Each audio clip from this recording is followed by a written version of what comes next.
Tayo ng shrimp dito sa bukid. Ang ganda ng tanawin. Baka akala nyo nagbibiro ako. Yun o, ganda ng tanawin, di ba? Ayan. Lulutuin natin to guys with radish, pechay, saka itong shrimp na nilinisin natin. Tinanggal natin yung sa gitna. Alam nyo ba yun? Yun o, tinanggal natin yung gano'n eh. Yun, tanggal. Yung iba natanggalan na yan. Ayan, dito tayo luluto. At eto na guys, yung sinalang natin yung tubig na pangsigang natin for today's video. Sa favorite nating lutuan. Ayan, nakaluto na rin tayo ng kanin. Sigurista kasi itong chef cook natin. Gusto niya may kanin agad. At tinakpan nga natin habang hintayin natin kumulo. Lulutuin natin ito mamaya. Itong shrimp.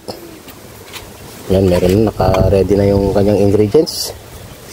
At radish and pechay. Yan lang po.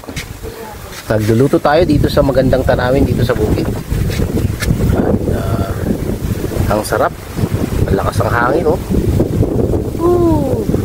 Grabe. Ito ang source of water namin dito sa bukid.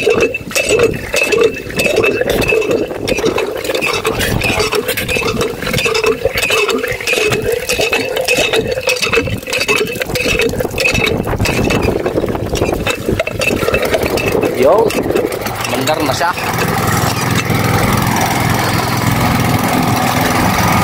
At magtatapon na kami ng mga tubig at mag-iipon na kami.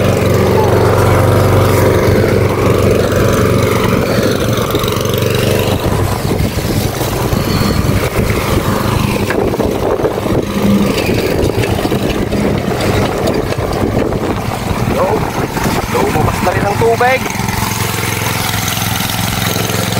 Ayan na. Source of water namin yan dito sa bukid.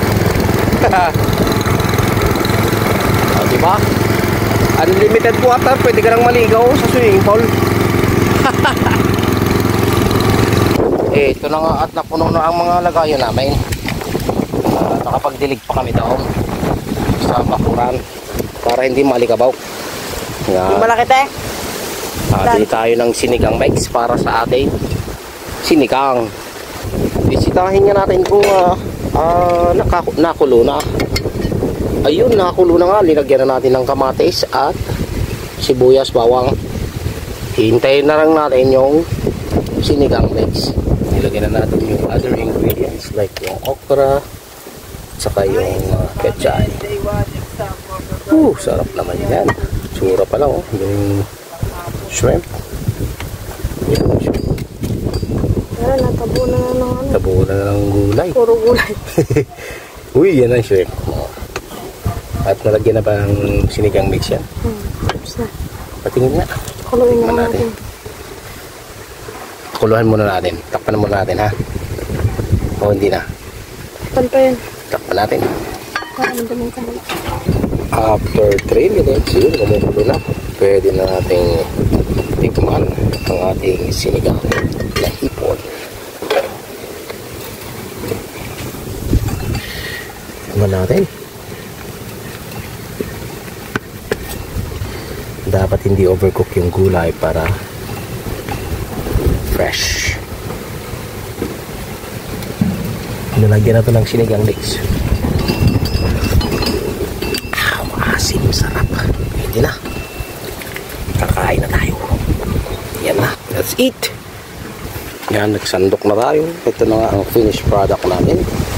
Let's eat.